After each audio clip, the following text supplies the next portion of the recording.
Their biological names are George and Willie Muse. In 1899 they were kidnapped as boys in Virginia by bounty hunters and were forced into the circus, labeled as a freak show.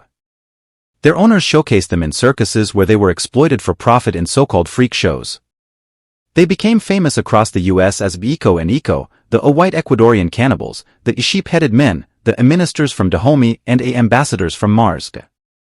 They were forced to grow their hair into massive dreadlocks, which together with their white skin and bluish eyes were exhibited as rarities. They were also billed as Darwin's missing links and nature's greatest mistakes. The boys were not paid for their work. They were literally kept in slavery. One of their owners had found that George and Willie harbored the ability to play any song on almost any instrument, from the xylophone to the saxophone, and that made them even more famous and more valuable assets. However, after all this time, their illiterate mother had not ceased looking for her boys. In the fall of 1927, the brothers were on a tour with Ringling Brothers and Barnum and Bailey Circus to Roanoke. Little did the boys know they were coming home from which they had disappeared nearly 3 decades back. It came to their mother's attention that the greatest show on earth was in town and she was determined to find them.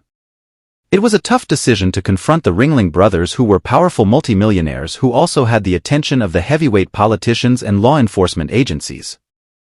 Their mother tracked them down and eventually found the boys working for the Ringling Brothers Circus and surprised them while they were on stage, and their family reunited, 28 years later, since they had gone missing in the very same town. The poor and powerless black woman stood up to police and big-shot circus owners and successfully took her sons home.